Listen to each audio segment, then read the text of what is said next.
vocês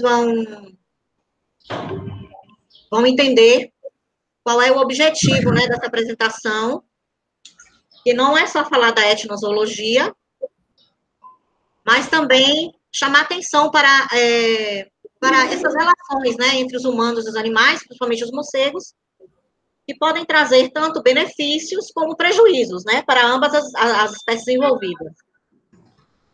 Então, eu vou começar os slides, depois da apresentação, aí a gente pode conversar, certo? Sobre o tema, vocês fazerem perguntas, colocações, dúvidas, ok? Bom, vamos começar.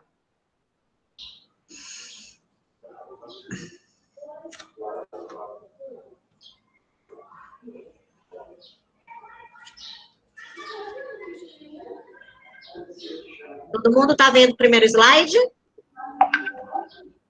Ok, Aristeu? Ok, tá perfeito. Então, inicialmente eu tinha feito essa palestra para apresentar numa oportunidade que eu estive na UERJ, num encontro de biologia, que eles sempre fazem lá no Rio, e aí eu tive a oportunidade também de, além da UFRJ e na UERJ, fazer uma apresentação. E aí eu resolvi chamar de bate-papo, né, porque a maioria eram estudantes e eu queria fazer uma coisa mais dinâmica. Mas, para essa apresentação, eu fiz inseri algumas coisas novas, alguns temas que acabaram ocorrendo, que estão dentro da abordagem etnozoológica. Então, as culturas humanas e os animais, né, eles se relacionam, né, existe uma relação muito grande entre diversas culturas com os animais, e esse estudo ele pode ser feito tanto pelas matérias como zoologia, como a psicologia e etologia, mas também com as etnociências, né? E aí vai dar uma abordagem mais ampla dessas relações. Bom, dentro das etnociências está a etnobiologia, né? E a etnozoologia, que é o tema nosso, é um ramo da etnobiologia. O termo etno, ele significa que é o sistema de conhecimento e cognição típicos de uma dada cultura, né?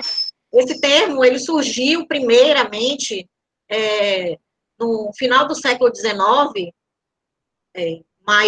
com relação a um trabalho feito por Manson em 1899, sobre os índios Tewa nos Estados Unidos, né? No Novo México. Ele inicialmente colocou o termo como a zoologia da região, tal como narrada pelo selvagem. Né? Com o tempo, esse tema foi ficando mais abrangente, né? Porque a gente sabe que hoje a etnozoologia ela trata das relações com os animais com diversas culturas, não só culturas de povos selvagens ou de povos tradicionais, né? Mas também com todo tipo de cultura.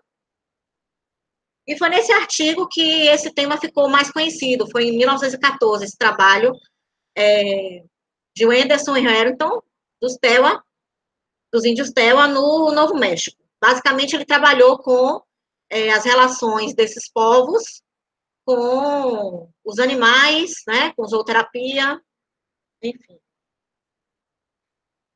Mas eu gosto muito do termo que foi descrito por Marx em 2002. Eu achei que ele fez uma abordagem mais ampla, que é o estudo transdisciplinar dos pensamentos e percepções, que seriam conhecimentos e crenças, dos sentimentos, que seriam as representações afetivas, e dos comportamentos, que seriam as atitudes, entre as populações humanas, com as espécies de animais, os ecossistemas que as incluem. Então, acho que esse termo, ele abarcou melhor o que significa a etnozoologia. Né? Eu coloquei essa imagem desse ator, né, do personagem de Jack Sparrow, porque você percebe, né, como o olhar dele para o morcego, né, que ele tá carregando aí. E não é só uma imagem meramente ilustrativa. Tem uma reportagem da National Geographic que mostra um acontecimento lá na Austrália, que, por conta do avanço da agricultura, né, por conta do desequilíbrio ambiental, raposas voadoras, que é que são espécies, né, de morcegos que a gente não tem aqui nas Américas, são aqueles morcegos maiores, né, por isso são chamados de raposas voadoras, eles têm migrado para as cidades, né? Então, algumas pessoas da população, né, no geral, têm um sentimento de afeto por esses animais e chegam até a adotar alguns desses animais, porque muitos se tornam órfãos por diversos motivos que a gente vai ver aqui. Ou as mães sofrem com a questão do ambiente urbano, né? A questão das fiações, ou a questão dos arames farpados, enfim. Esses animais acabam ficando órfãos e são adotados pela população e que eles acabam sobrevivendo, né? Muitos morrem, mas sobrevivendo porque muitos ainda estavam sendo amamentados e aí a população se dispõe a ajudá-los, né? Amamentando esses filhotes e depois eles tentam reintroduzir esses animais na natureza. Aqui, como eu falei, tem um caso de um exemplo, né, de um adulto, uma fêmea eletrocutada, e o animal foi resgatado, né, cuidaram dele, né, porque ele precisava do leite ainda, porque estava sendo amamentado, e depois esses animais a maior parte deles são reintroduzidos na natureza, né, o que é um grande ganho, porque esses animais são super importantes, principalmente como polinizadores, essas espécies, polinizadoras e dispersoras de sementes, né, na Austrália, na Ásia e na África, em geral. Então, a gente vai tratar aqui eu escolhi 5 tópicos para a gente falar aqui, né, que são as percepções que as diversas culturas têm com relação aos morcegos, a questão da alimentação e da economia, né, como se dá essa relação com relação à alimentação e à economia, esses animais como recursos ou terapêuticos, né, e na medicina convencional, que aqui eu vou chamar medicina tradicional e medicina convencional, a tradicional é aquela utilizada por povos, né, e a convencional é essa medicina que a gente conhece, né, que a ciência produz. Nas artes e na religião eu vou dar uma pincelada, porque eu tenho descoberto aí algumas coisas novas, interessantes, e eu estou começando a pesquisar sobre isso. Bom, com relação às percepções, geralmente, as percepções que as pessoas têm com relação aos morcegos, elas estão ligadas basicamente por conta dos mitos, né, que existem com relação a esses animais, e esses mitos estão relacionados principalmente com o hábito alimentar que esses animais têm, que é a crença de que a maioria se alimenta de sangue, né, então isso é uma crença difundida no mundo inteiro, que os morcegos, a maior parte se alimenta de sangue, né, o que não é verdade. Nós sabemos que 70% das espécies de morcegos se alimentam de insetos. Outra coisa são os mitos que envolvem os hábitats, né? Como eles são animais noturnos, eles estão sempre, né, ou em cavernas, em locais mais escuros, né? Então, isso gera todo um mito, né? Toda uma história envolvendo esses hábitats escuros, né? As cavernas, à noite. E também com relação à sua morfologia, né? Muitos mitos são voltados para a sua morfologia, por conta dos dentes ou por conta da aparência com ratos, enfim. Esse artigo do professor Dante, do professor Papávaro, foi um artigo muito importante que eu encontrei, e utilizei ele bastante, citei ele bastante na minha dissertação de mestrado, quando eu falo da percepção que os europeus tiveram quando chegaram aqui, né, nas Américas, sobre os morcegos. Então, muitos desses mitos que chegaram na Europa, eles foram difundidos por conta dessa percepção que os europeus tiveram quando chegaram aqui, né? Porque não existem morcegos hematófagos, né, na Europa. Então, eles chegaram aqui no Brasil ou em outros locais das Américas e encontraram esses animais, né? Muitas vezes eles viam esses animais se alimentando de sangue de outros animais, ouviam ataques, né, percebiam ataques desses animais a seres humanos. Então, eles criaram toda uma história, né, envolvendo esses animais. Muitas vezes, histórias inverídicas. Então, como eu falei, eles encontraram, né, a chegada do europeu aqui no Novo Mundo, eles se depararam com a biota completamente desconhecida, né, tanto de plantas como de animais, são animais que muitas vezes eles nunca tinham visto, e os relatos fantasiosos sobre os morcegos, né, tanto relatos indígenas, como também relatos de pessoas que chegavam aqui e se deparavam com esses animais, né. Muitas vezes as pessoas dormiam na floresta, né, em redes, sem nenhuma proteção, e, obviamente, esses animais, eles precisam se alimentar de sangue, então, além dos animais silvestres, eles também se alimentavam de seres humanos, né?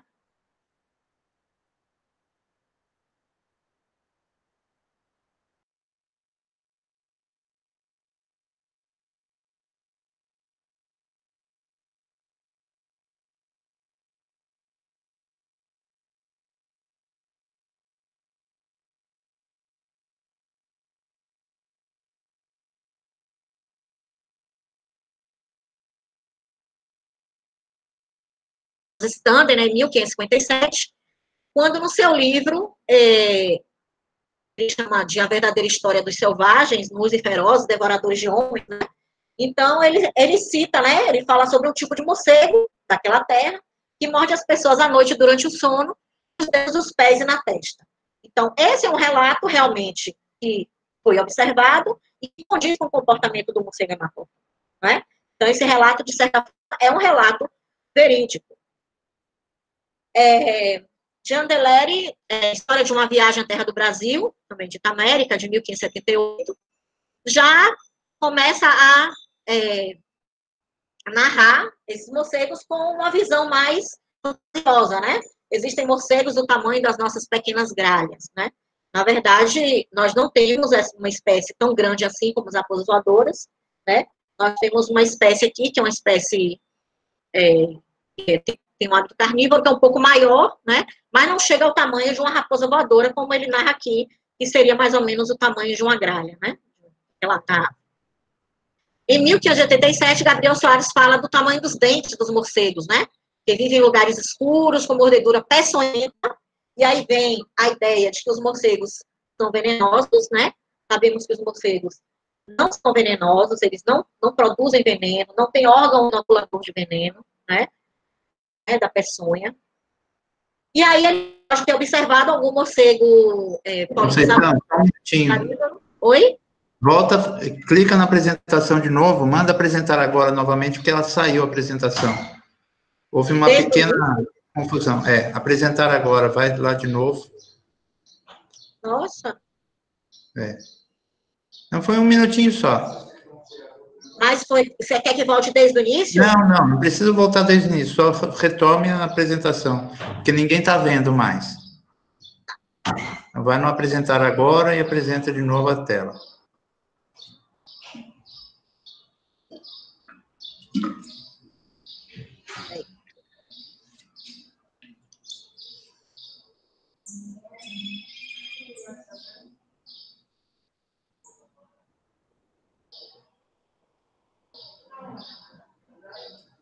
Tá vendo a inicial?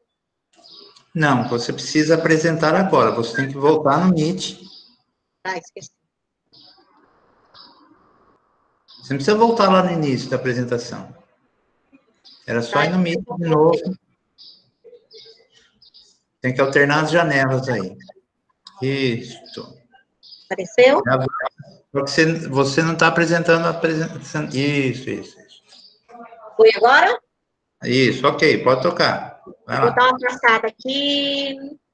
Você lembra mais ou menos? Pode seguir. Segue.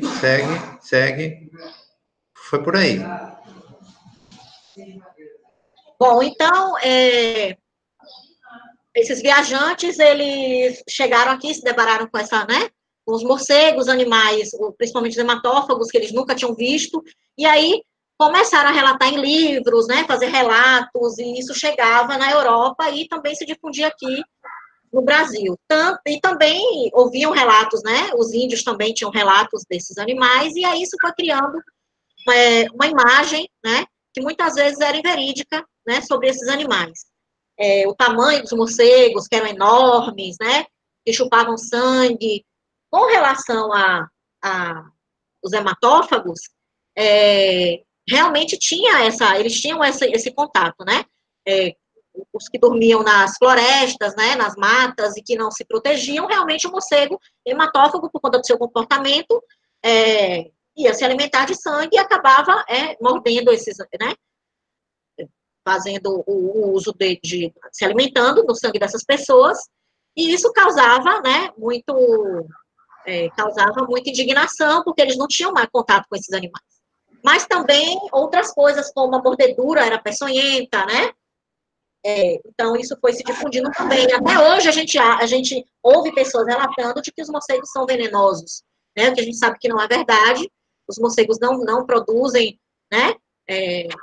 Peçonha, não tem órgão inoculador de peçonha. Mas nesse caso aqui, Gabriel Soares também relata a questão de comerem açúcar, né? Que ele deve ter observado algum morcego nectarívoro. Temos diversos mitos indígenas, eu não vou aqui, né, me prolongar muito, né? Mas assim, o que isso nos diz é que se esse mito ele enxerga os morcegos como divindades, né? Como seres que trazem boa sorte, obviamente, essas comunidades, esses povos, eles têm a tendência de preservar, de proteger esses animais. E quando esses mitos, por exemplo, o mito Apinagede, que existe uma montanha dos morcegos, né? E que esses morcegos são seres de forma humana, mas que têm asa de morcego, e que esmagam o crânio dos índios com machado, então isso aí a gente já percebe que eles já têm um certo medo, um certo pavor desses animais. Então isso pode, né, isso aí teria que haver um estudo mais aprofundado com essas comunidades para ver se isso iria interferir de forma negativa na conservação, na preservação desses animais, né? Então, como as culturas, né, veem os animais, ela pode interferir negativamente ou positivamente, né, para a conservação ou não desses animais.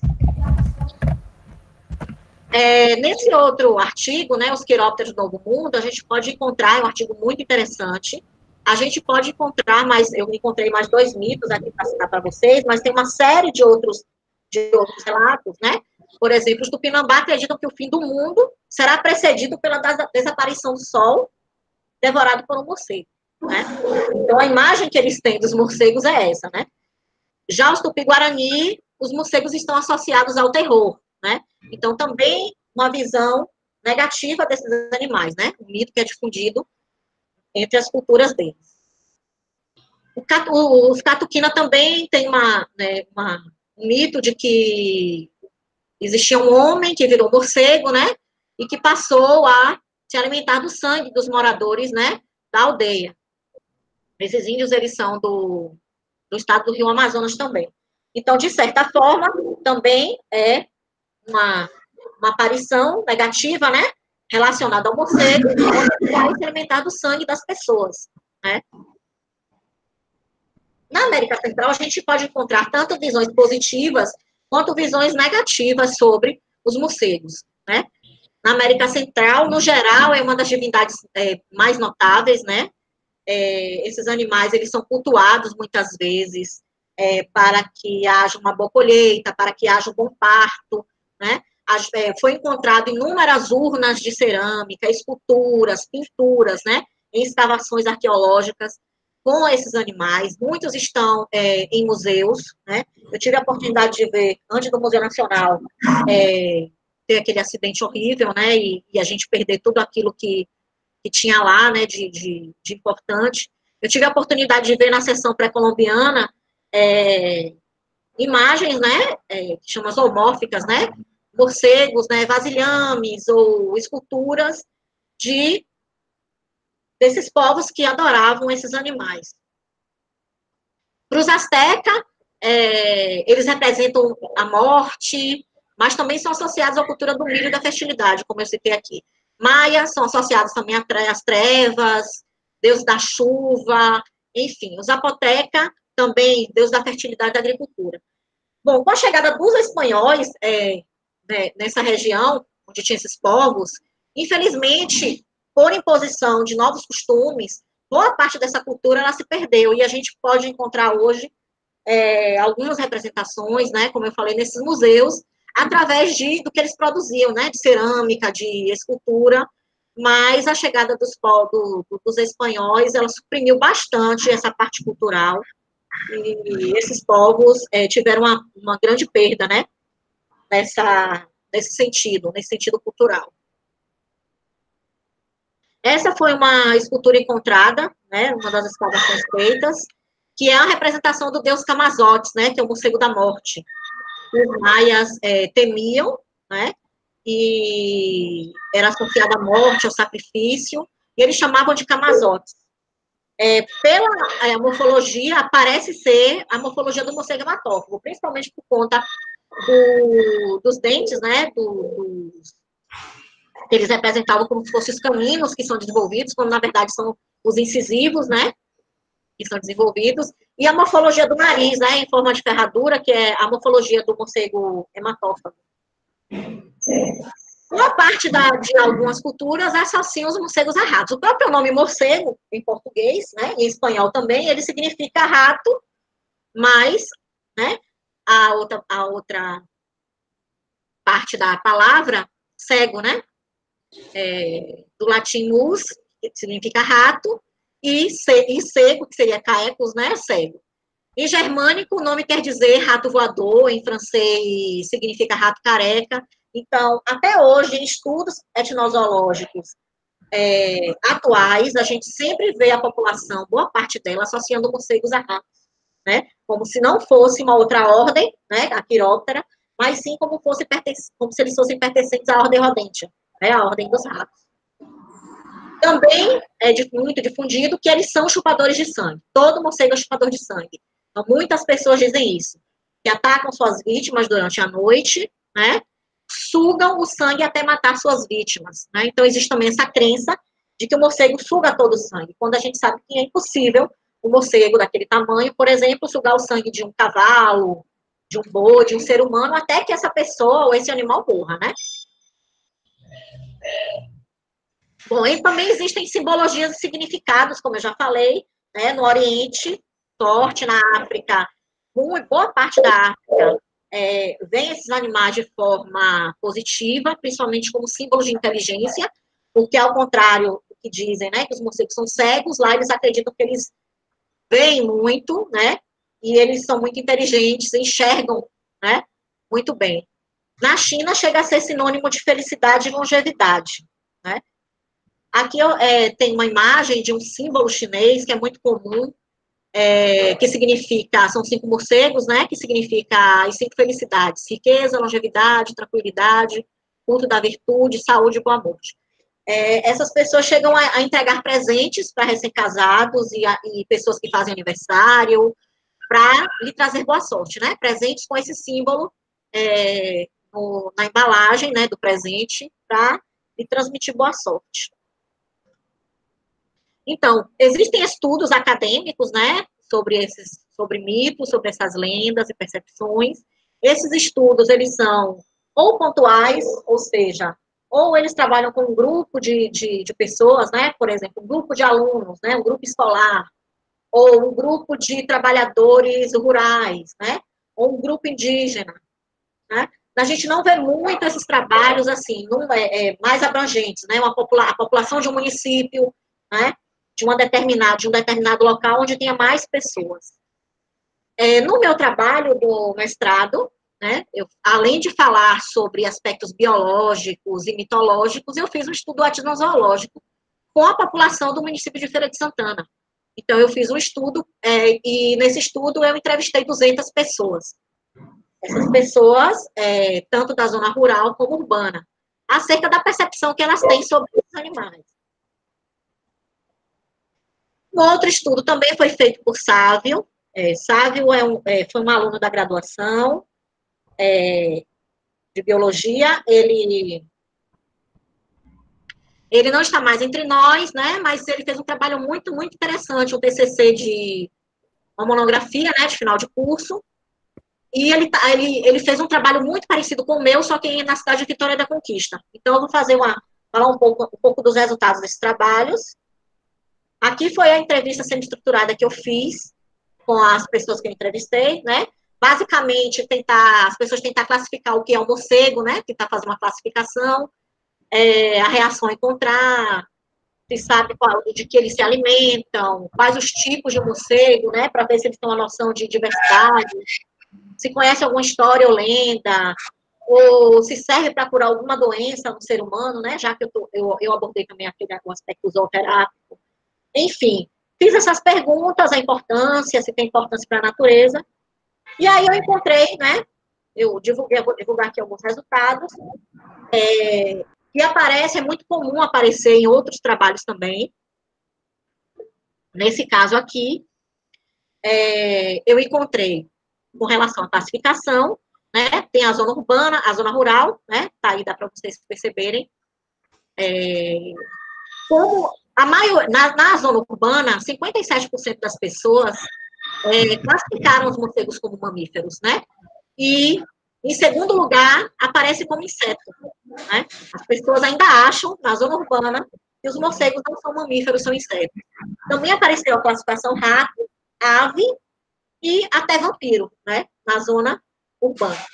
Na zona rural, menos pessoas, né, só 17% classificaram os morcegos como mamífero, sendo que inseto foi, né, o maior percentual, 21%. Também tivemos rato, né, foi quase igual à zona urbana, ave, 8%, e apenas uma pessoa, né, classificou como vampiro. Aí a gente costuma colocar algumas frases, né, alguns depoimentos das pessoas, assim, como elas narraram, né, está assim exatamente do jeito que elas falaram, e aqui eu apresento o sexo, né, masculino ou feminino, e a idade da pessoa. Então, aí a gente pode perceber como é que eles, né, o conhecimento que eles têm com relação a essa classificação, né, quando eles dizem que, por exemplo, o morcego, apesar de a maioria, né, ter o ensino médio completo, ainda achar que o morcego é um inseto, né, por conta, talvez, da sua morfologia ou do seu hábito, né, então é um inseto que destrói a casa, um inseto muito perigoso, que vem do rato, né, inclusive eles até tentam narrar uma metamorfose, né, que é um rato, né, que é um inseto que vem do rato, né, uma ave mamífera, um rato que encanta e vira morcego. Então, ainda existe isso muito difundido no imaginário das pessoas com relação à classificação dos morcegos. As reações, né, que as pessoas têm. Na zona rural, a gente encontrou o maior percentual de pessoas que tendem a matar o morcego assim que se deparam com ele. Na zona urbana, apenas 13%. Aí observamos reações de pânico, né, que só observam, que chamam autoridades competentes. Aqui vale chamar a atenção de que o percentual, né, de chamar autoridades competentes, o que seria, né, o recomendado, porque quando o morcego ele é visto no chão ou em uma situação um pouco que não é comum, né, do seu hábito, né, de dia na sala, no chão, então a gente pede que o serviço de saúde do município, né, o centro de zoonose, seja notificado, porque esses morcegos podem estar infectados com o vírus da raiva ou algum outro vírus, e isso seria interessante que o município notifique. Então, muito pouco, quase ninguém falou, né, apenas 1%, chamar as autoridades competentes, né, o que seria o mais correto. E aí algumas pessoas dizem, né, o que é que faz, né, coloca ervas que causam coceira, que tem nojo, que fica assustado, mata porque acha que eles vão sugar a pessoa, se afasta porque acha que ele é cego, né, que pode se bater na pessoa. Então, existe isso, né, muito no imaginário das pessoas. Algumas pessoas até disseram que não matam, né, inclusive um senhor de 62 anos, né, não mato, pois sei que ele tem uma função na natureza. Enfim. A dieta, né, uma coisa que a gente sempre vê logo quando a gente encontra os estudos, né, que geralmente, no outro estudo que eu vou mostrar para vocês, apareceu em primeiro lugar a dieta hematófaga, né? Nesse caso, eu fiquei até surpresa, porque apareceu mais a dieta frugívora, né, do que a hematófaga. Os hematófagos ficaram em segundo lugar. Quando, na verdade, os insetívoros são os primeiros, né, 70% são insetívoros. Mas no imaginário, né, no imaginário está essa questão dos hematófagos, e esse conhecimento de que os morcegos são insetívoros, controladores da população de insetos, né, que são, inclusive, pragas e vetores de doenças, isso é menos difundido na população. Esse conhecimento, ele não é tão difundido, o que a gente vê que é necessário, né, uma abordagem com relação a à educação ambiental, que deixe isso claro, né, para que as pessoas tenham essa noção de que os morcegos são importantes também por conta disso. Então, no caso do meu estudo, apareceu primeiro a dieta frugívora, né, e, por exemplo, 36% da zona rural não sabe, não tinham noção do que os morcegos se alimentavam, né. E aí vem os relatos, né, de chupar sangue, aí também come fruta, e aí tem uns que acham que come várias coisas, né, que o morcego pode ser hematófago, pode ser frugívoro, pode ser insetívoro, né, mas aí a gente sabe que no caso dos morcegos hematófagos, eles são apenas hematófagos, né, no caso de nectarívoros, né, a gente sabe que muito raro eles complementam a dieta com insetos, eles são mais nectarívoros mesmo, e aí a importância porque eles acabam colaborando com a polinização, né, das plantas. Mas, assim, em cada abordagem, a gente, depois de cada entrevista, a gente tinha uma conversa com essas pessoas e esclarecia algumas coisas, né, com relação realmente à parte biológica, né, a parte da importância para os ecossistemas, e muitos ficavam surpresos, né, e até agradeciam por não terem essa informação, e que muitos relatavam que, depois de saber disso, né, isso é a parte positiva do estudo, do trabalho, após saber de todas essas considerações, né, que a gente fazia, que iam ter um novo olhar, né, sobre os morcegos, porque agora eles tinham essas informações. Muitos a gente encontrou, alguns que a gente já sabe, né, comentaram sobre o Batman, né, essa lenda aí que aparece nos filmes, que inclusive é o único personagem bonzinho, né, do cinema e da mídia, o restante, os morcegos são tratados sempre como seres devoradores, né, e chupadores de sangue. Relatos, inclusive, bíblicos, né, que tipo, os morcegos, inclusive, durante alguma passagem bíblica, que ele chupou o sangue de Jesus, agora imagine a visão, né, que os católicos, né, que podem ter desse animal, tendo essa informação de que ele um dia sugou o sangue de Jesus, né? Então, isso é uma imagem, né, extremamente negativa, né? Enfim, algumas histórias, Drácula, que a pessoa vira morcego, enfim. Com relação a produtos provenientes, né, para tratamento de doenças, como isso não é uma coisa muito divulgada, né? A gente sabe que quem está mais nessa área da etnozoologia sabe da questão dos zooterápicos, né? E na medicina convencional, a gente sabe que existe, para quem não sabe, né? E os que sabem já ouviram falar de uma substância encontrada na saliva do morcego, né?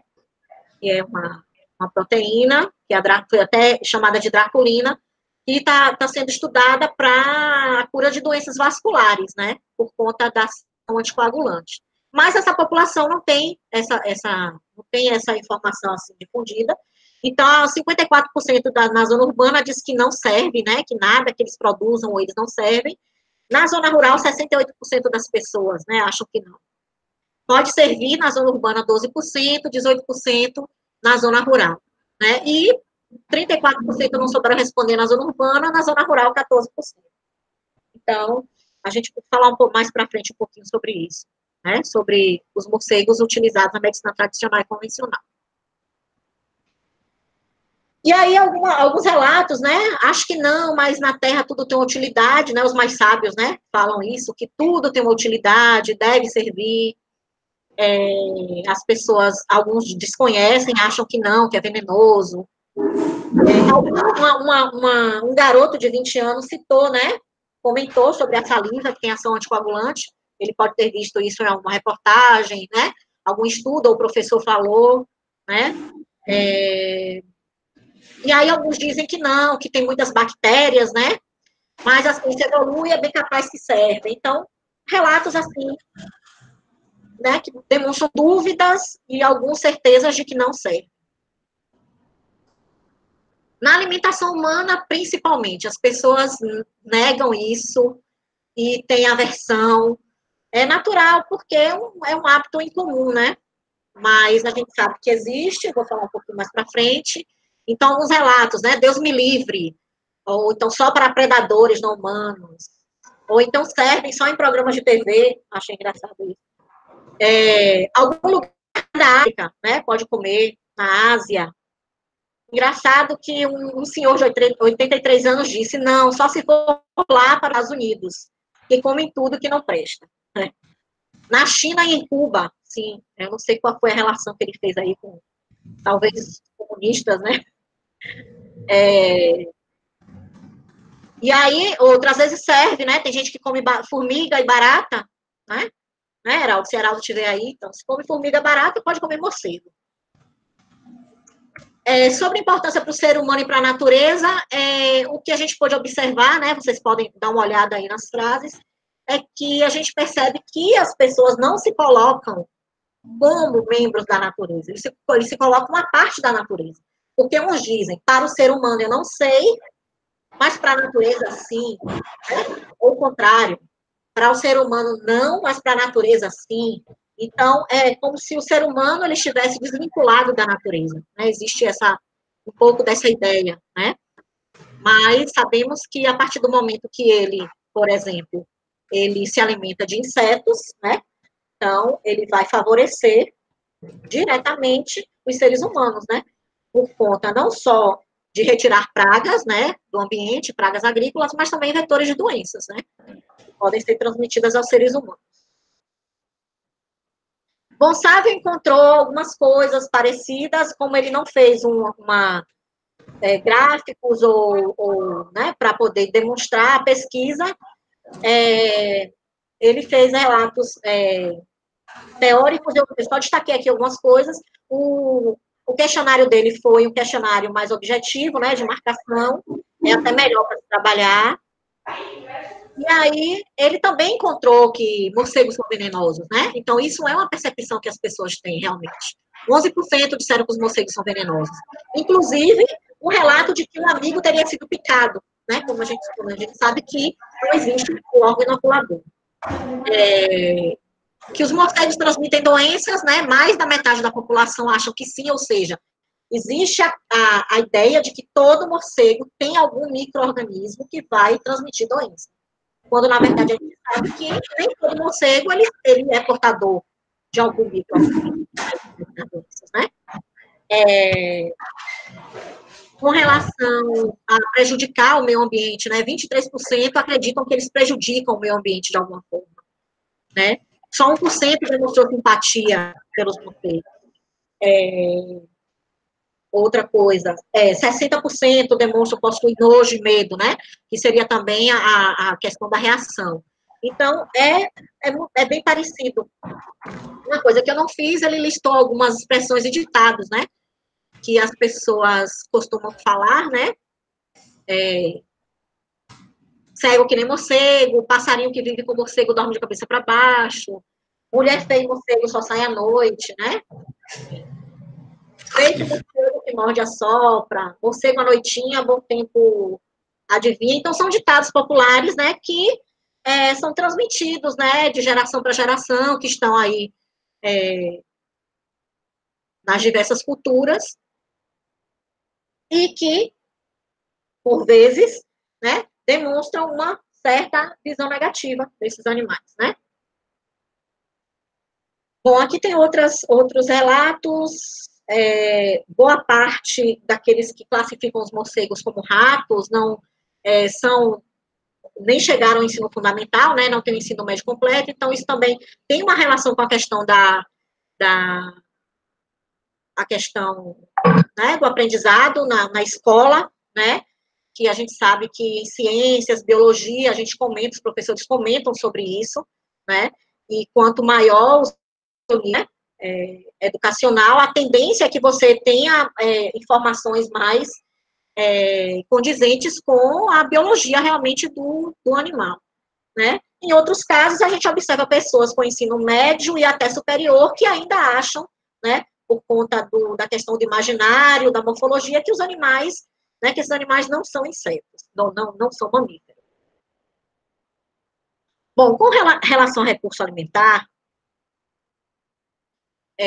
a gente vê, inclusive na Bíblia, né, um dos animais que são citados, né, que não deve se comer, né, o morcego, ele se encontra nessa lista desses animais, né.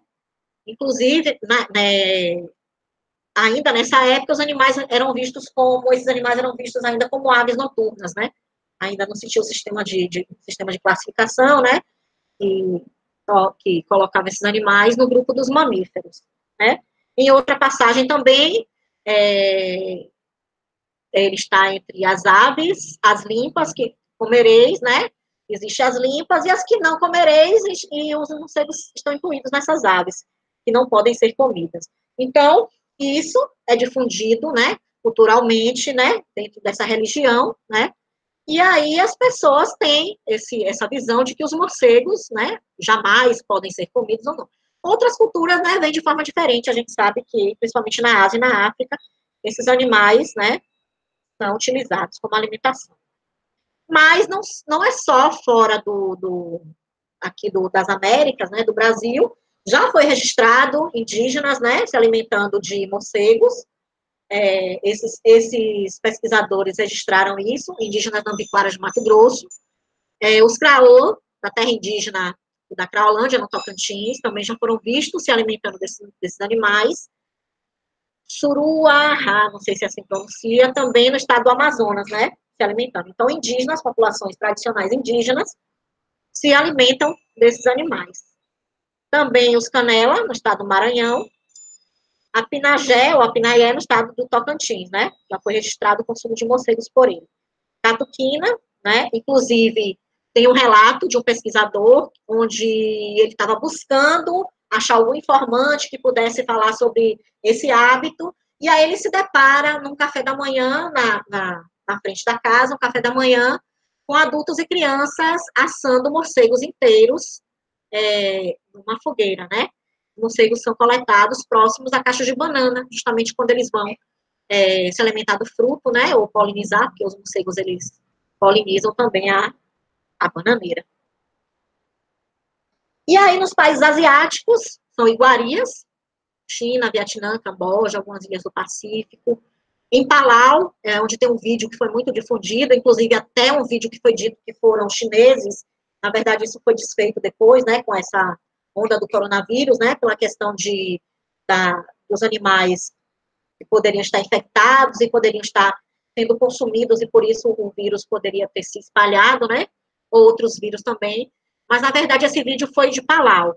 Mas, de qualquer forma, esse consumo, né, ele pode levar a essa problemática, que é a infecção por micro-organismos, né, vírus e outros, né, assim, eu vou abordar isso melhor numa outra live que eu vou fazer sobre morcegos e saúde pública, né, por enquanto a gente vai ficar mais nos aspectos culturais, eu só vou citar que realmente há essa ligação entre esse hábito, né, alimentar, esse hábito cultural com as zoonoses, né, e aí a gente vai ter uma oportunidade de falar melhor sobre isso.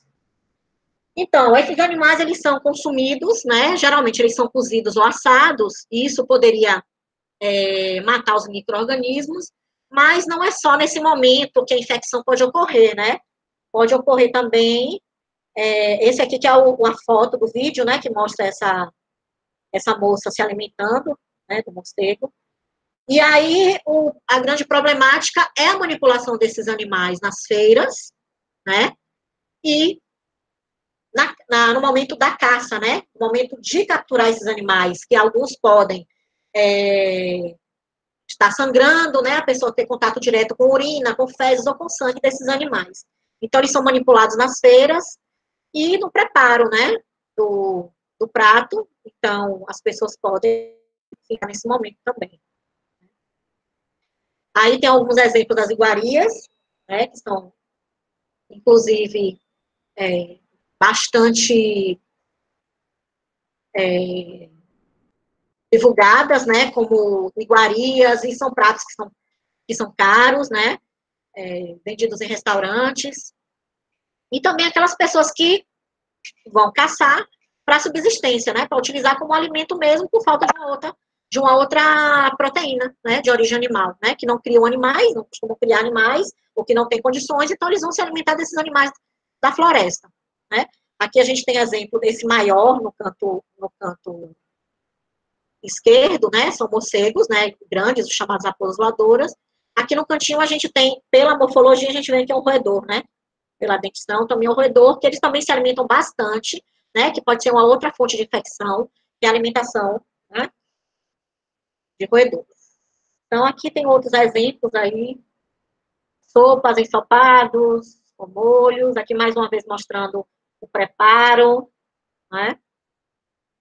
Com relação às relações econômicas, a gente pode abordar de duas formas, né?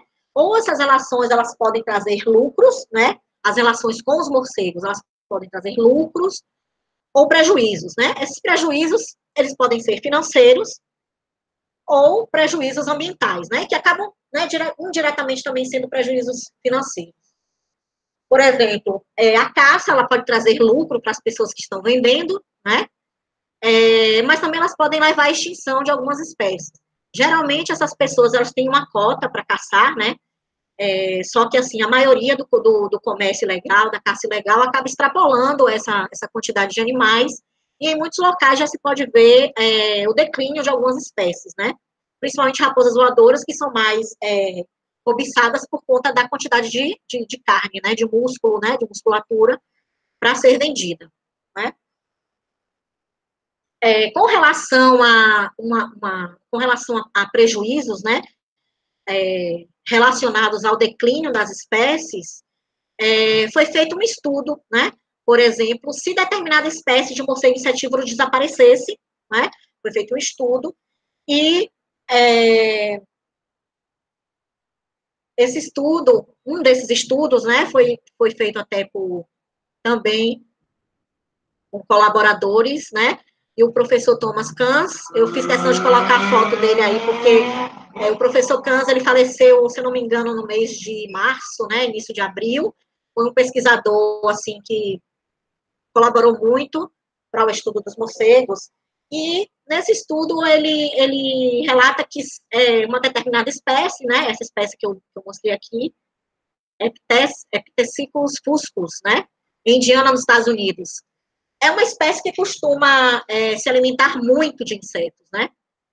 Come 1,3 milhões de insetos ao ano, né? Uma colônia de 150 morcegos.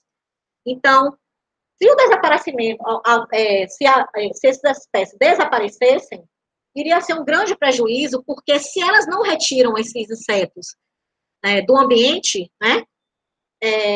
Vai haver um maior gasto com pesticidas e outros métodos de controle de pragas, né? Então, foi feito um cálculo, uma estimativa, e foi constatado que podem ser o prejuízo de bilhões, né, de dólares ao ano com a diminuição dessa espécie e de outras também, né?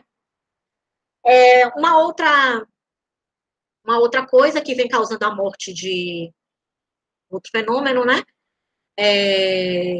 o aquecimento global, que no fim de 2019 foi constatado que milhares de mamíferos morreram em um parque, né, na Austrália. Esses animais, eles voam durante a noite para se alimentar, né? No caso deles, eles polinizam plantas, porque eles vão atrás do néctar, acabam colaborando com a polinização, ou eles vão consumir os frutos. Só que durante o dia, eles voltam, né, para descansar, porque eles são animais, né, de hábitos mais noturnos, e eles ficam empoleirados nas árvores. Só que chegou o momento que o calor chegou a 43 graus, e esses animais, eles não suportam tantas altas temperaturas, né? Assim como qualquer mamífero não suportaria. E chegou a se relatar mais de 4 mil animais mortos, né? As pessoas tentam ajudá-los de todas as formas, resgatar alguns, hidratar, mas, assim, os esforços são insuficientes, porque é uma quantidade muito grande de animais, 20, 30 pesquisadores de um determinado parque não deram conta de tantos animais mortos, né? Pode-se observar aqui, animais recolhidos, né, já mortos, as carcaças, e isso é um grande prejuízo para a natureza, porque esses animais são dispersores de sementes e polinizadores de muitas espécies de plantas, né? Tanto na Austrália como nas demais florestas da Ásia e da África.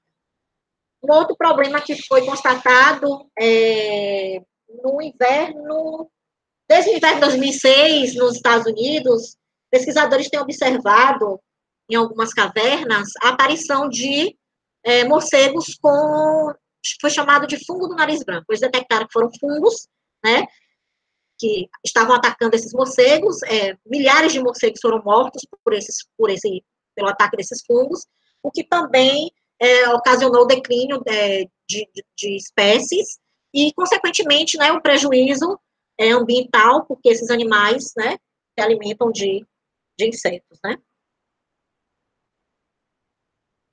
Uma outra questão com relação aos parques eólicos, né? A gente sabe que a energia eólica é super promissora, né? Uma energia limpa. Só que, assim, tem ocorrido alguns problemas com relação à fauna, né? Tanto de aves como de morcegos. Não só pelo fato dos morcegos se entrarem em choque com as hélices, né? Mas também quando pesquisadores abriam esses animais, né, para ver a causa da morte, percebiam que o pulmão desses animais tinha literalmente, né, explodido, né, tinha causado um dano grave aos pulmões, e muitos chegaram à conclusão que era a diferença como eu posso dizer, com relação ao ar atmosférico, né, a diferença de pressão. Então, eles não suportavam isso por conta da hélice girando, e aí esses animais vêm a óbito, né. Tem alguns relatos, tem um conhecido meu mesmo que trabalha no parque eólico, trabalha, não sei mais, no parque eólico em Garanhuns, no Pernambuco, e ele relatou que realmente tem visto muitas espécies, muitos morcegos no monitoramento da fauna, né, que eles fazem ao redor da usina, tem visto muitos morcegos mortos por conta disso. Então, alguns locais têm feito mais pesquisas com relação à fauna, né, com relação ao impacto que isso tem causado, e, de certa forma, isso é um prejuízo ambiental, né, a morte desses morcegos. Bom, com relação à questão de lucros, né, os benefícios que eles podem trazer, a gente tem um exemplo da tequila, né? A tequila, ela é uma bebida, ela é originária do México, né? E é produzida através de uma planta, que é o agave, né? A tequila verdadeira, né? A tequila mais cobiçada é a tequila que vem do agave azul. Então, o que é que os morcegos têm a ver com isso, né? Os morcegos, na natureza, eles são os polinizadores do agave azul, porque as flores, elas abrem à noite, né? Então, essas fazendas rurais que produzem essa bebida fabricada, né, desde muito tempo, inclusive, né, os povos astecas já faziam isso, utilizam as folhas do agave, né, chamado de agave tequilana, só que eles retiravam as flores porque isso fazia com que a planta ela tivesse mais açúcar, isso favorecia a fermentação da bebida, né? Mas com o tempo eles perceberam que algumas fazendas, né, tiveram muitas perdas dessas plantas por conta de pragas, né? Então, como essas plantas eram plantadas através de forma de reprodução vegetativa, né, não tinha muita variabilidade genética. Então, com a polinização cruzada feita pelos morcegos, as plantas teriam maior variabilidade genética e isso não causaria a morte de uma em massa, né, das plantações. Então, essas pessoas começaram a perceber que com a utilização, com o permanecer, né, as inflorescências nas plantas, isso traria um benefício, porque os animais seriam atraídos, fariam a polinização cruzada, e essas plantas não teriam problemas com a questão das pragas, né, e atingir em massa essas plantações. Então, foram conscientizados disso, né, por pesquisadores da área, e essa consciência, né, trouxe, de certa forma, um benefício, né, para que tanto as flores fossem preservadas, como as espécies de morcego, né, porque sem as flores também as espécies de morcegos ficavam sem esse recurso alimentar, né? Então, é importante a gente falar sobre isso. E mais perto aqui da nossa região, a gente tem um território do Cisal, né, que é chamado território Cisal, ou região cisaleira, que é compreendida por 50 municípios, né, que são municípios, inclusive, municípios carentes, que dependem do Cisal, né, para obter sua renda, né. O Cisal, ele produz uma fibra muito importante para a fabricação de vários produtos, né, de objetos, de decoração, enfim. E o sisal também, né, ele é uma planta da família dos agaves, e da mesma forma que a planta que produz a tequila, é importante que seja preservada a forma de reprodução cruzada, né, que promove a variabilidade genética. Então, as flores, né, dos agaves, elas devem ser mantidas para poder favorecer, né, a chegada desses morcegos que vão atrás do néctar e, consequentemente, conseguem polinizar essas flores. Então, é importante também para toda essa região, né, cisaleira. Uma outra relação econômica é um produto, né, as fezes dos morcegos, que é chamada de guano, né, que inicialmente ela era coletada por comunidades, né, tradicionais, comunidades locais, né, artesanalmente, né, eram coletadas diretamente nas cavernas, ensacadas e vendidas como adubo, né. A indústria começou a perceber que realmente esse guano era um adubo muito eficiente, e começou a comercializar. Então, hoje se encontra guanos de morcegos comercializáveis, né, pela indústria, né, e você pode pedir até pela internet, você encontra, né, porque por conta do concentrado de fósforo e nitrogênio que ele apresenta, né, ele acelera a floração das plantas, né, e é um excelente adubo. E uma curiosidade que eu encontrei recentemente é que também esse guano, ele era matéria-prima de boa parte da produção de pólvora usada, né, pelos soldados chineses há muitos anos atrás, e isso dava uma grande eficiência, né, porque misturada com enxofre e carbono, essa pasta de guano, ela passava a ser, a dar uma melhor, como é que se diz, uma melhor eficiência, né, à pólvora.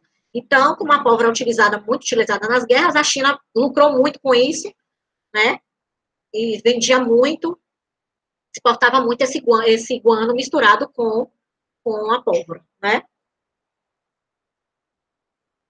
E também, uma outra pesquisa, né, um pesquisador, ele começou a verificar que, comparado a outros adubos, começou a verificar que realmente o guano, ele era muito eficiente, né, com relação à absorção de nutrientes da planta.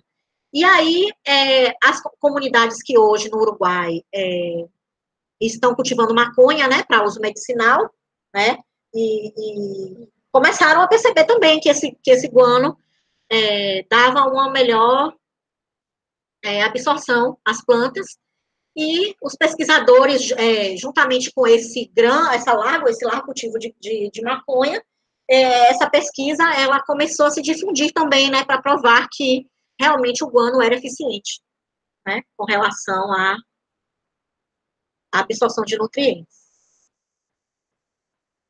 As relações zooterapêuticas, né, agora, vamos falar um pouquinho sobre isso.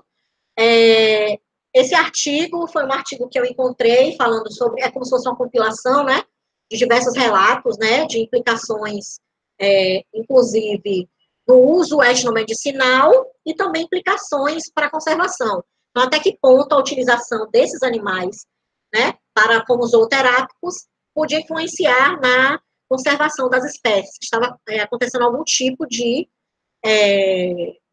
desequilíbrio ambiental, as pessoas, né, constantemente estarem procurando esses animais para utilizar como zooterápicos. Então, como eu encontrei, assim, bastante coisa, resolvemos fazer, eu, o professor Heraldo, juntamente com as colegas Rosana e professora Leila Pessoa, a gente resolveu submeter um resumo ao Congresso o 8º Congresso Brasileiro de Mastro, né? Já que eu encontrei em mais ou menos 23 trabalhos, né, entre artigos, dissertações, livros, eu consegui encontrar o relato de 26 doenças ou sintomas que tinham indicação de cura com de morcegos ou partes ou excrementos produzidos por eles. Então, eu achei interessante, né, fazer uma divulgação sobre isso, né? Encontramos esses 2 gêneros que foram os mais citados, né, pelos trabalhos, né, os gêneros, porque pesquisadores identificaram que foram esses animais que os relatos estavam, né, falando sobre a utilização de, principalmente de sangue, ou urina, né, ou partes desses morcegos assados, enfim. O que a gente pode perceber, né, com esse resumo, com esse trabalho, é que essa utilização, ela está presente em diversas culturas. A maior parte das culturas onde a gente viu esse relato foi África e Ásia, né? A medicina convencional, né, que é essa medicina, né, com base puramente na ciência e não em conhecimentos tradicionais, apenas, ela já reconhece substâncias provenientes, né, desses animais, como eu falei anteriormente, que seria a saliva, né, a substância anticoagulante presente na saliva. Então, a gente chegou concluímos, né, que investigações farmacológicas, né, devem ser desenvolvidas, né, de uma forma mais contundente para descobrir se realmente novas substâncias bioativas podem, né, surgir desse grupo de animais, né, do sangue, ou de fezes, ou de urina. Isso teria que ter um estudo mais aprofundado.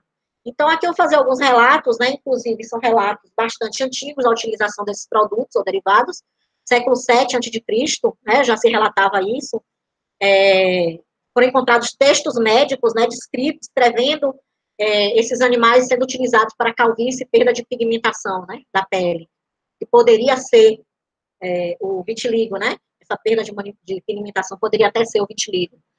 Em outro livro de medicina, cabeças de morcegos eram cozidos em óleos, né, como uma espécie de fusão para fazer o cabelo crescer, né, também para problemas oculares. Eu não vou me deter muito, porque, né, a gente já tem um tempinho, já mais de 1 hora, né, problemas oculares, crescimento de pelos, no Oriente Médio, né, Israel, Iraque, alívio da febre, doenças oculares e cura da calvície, né, a calvície, a asma e doenças oculares foi uma das doenças, né, os sintomas mais citados. No Sudeste Asiático, o sangue misturado aos ingredientes de uma sopa curaria males respiratórios e afrodisíacos, né. As fezes e urina poderiam ser utilizadas para retirada de pedra nos rins e doenças oculares, né. Óleo de morcegos cozidos em óleo de jasmim curaria a gota, né, que eu acredito que seja reumatismo, né, paralisia de membros e asma. Então, são muitos relatos que foram encontrados em diversas culturas, principalmente na África e na Ásia. Nós sabemos que tem até uma pomada que é feita com cérebro, né, para curar problemas oculares. Nós sabemos que 15 a 20% da medicina tradicional da Índia é baseada em substâncias provenientes de animais, né? Isso já é reconhecido. E temos também mais de 200 drogas na medicina convencional que também são de origem animal.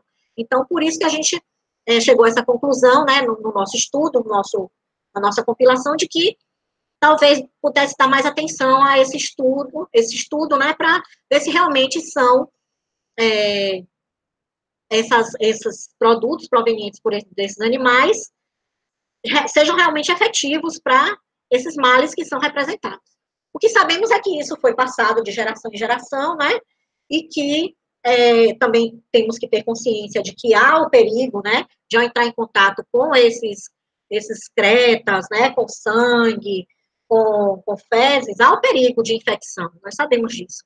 Infecção por fungos, por vírus, né, mas a gente sabe também que faz parte da cultura, né, e que muitas pessoas realmente utilizam isso, né, para a cura desses males apresentados. Então, tem aqui outras citações no livro, né, que eu publiquei na minha dissertação de mestrado, tem isso muito bem descrito. Aqui eu só fiz citar algumas coisas, né? Reumatismo também foi citado bastante, enfim. Com relação às relações da literatura, música e artes, é uma coisa mais lúdica, né? Mas que a gente sabe que, de certa forma, faz parte da nossa cultura, né? Obviamente, a literatura, a música, e tem nos salvado, inclusive, muito, né, durante esse período de confinamento, né? A gente sabe que a gente não pode viver sem, realmente tem nos ajudado bastante. E aí eu tenho algumas coisas que os morcegos são representados, principalmente em fábulas, né? Que são histórias que envolvem morcegos, que envolvem animais, né? Que têm características humanas e que no final dá sempre uma lição de moral, né? Inclusive, Esopo, né? Esopo, ele é considerado o pai das fábulas, inclusive as fábulas são consideradas gêneros literários hoje, né? Existem pessoas que pesquisam fábulas na graduação, pós-graduação.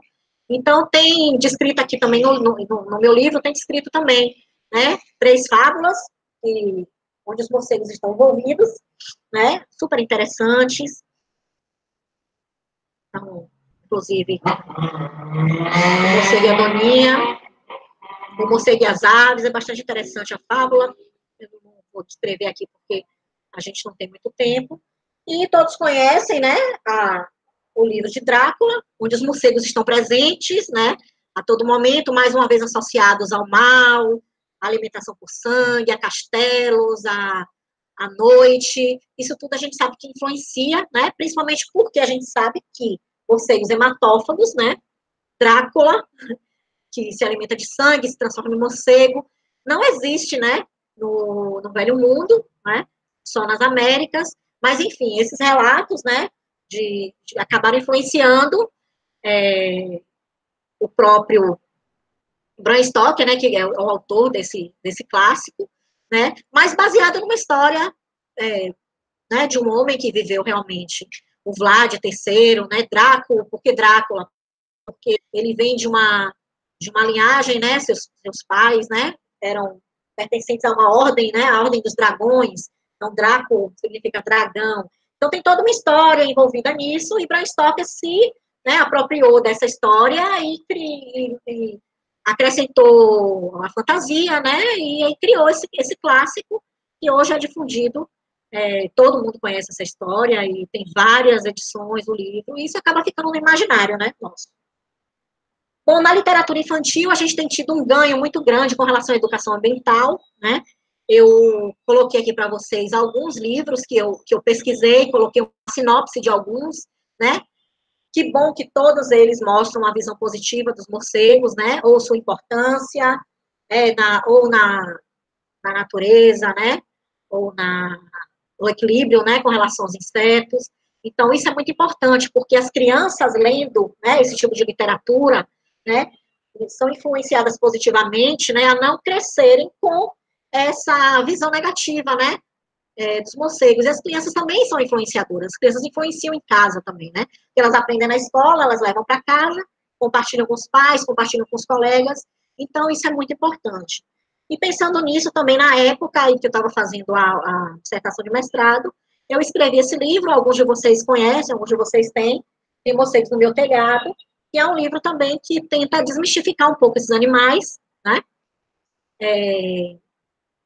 com relação a essa visão negativa. Então, eu criei a personagem Kira, que conversa com o menino, que é Átila, né, que é meu filho, e nesse diálogo ele vai perguntando para ela, vai sendo curioso e fazendo aquelas perguntas clássicas, né? Você só se alimenta de sangue? O que é que você come? Por que isso é importante? E aí Kira vai fazendo esse relato, né? Nesse envolvimento com a Átila, nessa amizade, enfim. E aí esse livro tem sido utilizado na minha escola, em outros locais, foram 600 exemplares que, né, estão por aí. Infelizmente não vai ser mais produzido por enquanto. E o outro livro também é o resultado do mestrado, né? E ele tem uma abordagem mais biológica, né? Mitos, enfim. Então, é um exemplo de divulgação científica com a linguagem acessível, importante para que isso seja divulgado bastante, para que as pessoas tenham acesso a essas informações, né?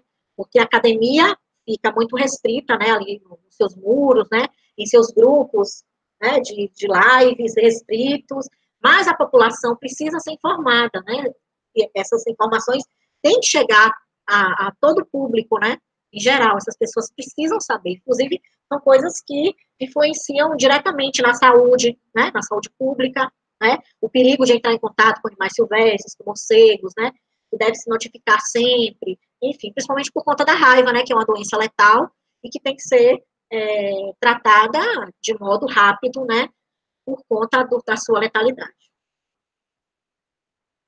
Tem alguns, você pode encontrar algumas músicas, alguns poemas, inclusive esse poema de Augusto dos Anjos foi musicado, né, como uma música clássica, né, vou deixar aí rapidinho para vocês darem uma olhada, é um poema interessante, no final ele deixa uma mensagem, né, mas aí, como está gravado, depois vocês podem dar uma olhada melhor. Músicas, temos algumas músicas, eu fiz questão de colocar essa daqui, porque Bezerra da Silva diz que o Brasil está uma baderna, a gente sabe disso, é uma música, né, bastante atual, mas que ele só vai melhorar quando o morcego doa sangue, né? Então, ele parte do pressuposto que os morcegos não doam sangue, né? E aí eu trouxe para vocês uma reportagem feita pela minha amiga Leila Pessoa, da Ciência Hoje das Crianças, né? Mostrando uma característica interessante, né? Um comportamento, inclusive, um comportamento altruístico, né? Que os seres humanos têm esse comportamento altruístico, né? Que de doar sangue para o outro, né? Mas os morcegos também têm esse comportamento. Os morcegos hematófagos, eles são muito sociáveis dentro da sua colônia, né? E o morcego vampiro, o Desmodus rotundus, geralmente ele vai fazer o voo, né, noturno, e muitos morcegos ficam nos abrigos, né? Mas esses morcegos também precisam se alimentar. Então, esses morcegos retornam, né? Os que saíram, retornam, né? Se alimentaram, retornam cheios de sangue, e eles regurgitam esse sangue na boca de alguns companheiros lá da colônia. Então, literalmente, ele está doando sangue, né? Para aqueles que não saíram. Os morcegos, eles precisam se alimentar de sangue, né? Eles podem perder até um quarto do seu peso corporal se eles ficarem apenas 2 noites seguidas sem se alimentar, né? Então, tem que ser uma alimentação constante. Perda de peso faz a temperatura do corpo baixar, então isso prejudica né, o organismo do animal, ele pode até morrer. Então, os morcegos, eu vou aqui, sinto muito, eu vou ter que desmentir Bezerra da Silva, mas os morcegos doam sangue sim. Com a reportagem da Ciência Hoje das Crianças, essa foto é de João Oliveira, né, a foto do morcego hematófago, que foi cedida para a reportagem da revista. Bem, como eu estou falando também de artes, né, a gente também pode considerar que as esculturas, né, são verdadeiras artes, né, produzir um material desse fantástico, são belíssimas, inclusive tem essa daqui em bronze, né, ela está no museu, se não me engano, na América Central. Essa aqui é uma urna funerária, né? Imagine você, a relação que você tem com esse animal é tão forte que você utiliza, né, a morfologia desse animal para fazer uma urna funerária para colocar um ente, né, um ente querido. Então, é uma relação bastante forte, né, com esses animais. Exemplos de deuses, né, no caso, esse aqui da esquerda seria o deus morcego. Aqui são desenhos encontrados em vasilhames, em algumas escavações, né, mostrando o camazotes, né, uma outra forma de camazotes. Temos vasilhames também, para colocar líquidos, talvez, também com morcegos, né, representados. Aqui são, aqui dos índios, né, isso daqui é um vasilhame, que ele é atual, né, dessa etnia, do Alto do Xingu, e ele pode ser comprado no site. Então, eu estava pesquisando as formas zoomórficas de morcegos, acabei vendo esse site, pedi autorização para divulgar, né, e eles também têm uma ligação forte com os morcegos, né, esse povo lá do Alto do Xingu, e chegam a representá-los em vasilhames. Aqui foram feitas escavações arqueológicas, foi uma dissertação de mestrado de Garcia, 2012. Eu também pedi autorização para colocar aqui. Foram feitas, ela encontrou escavações no Xingu com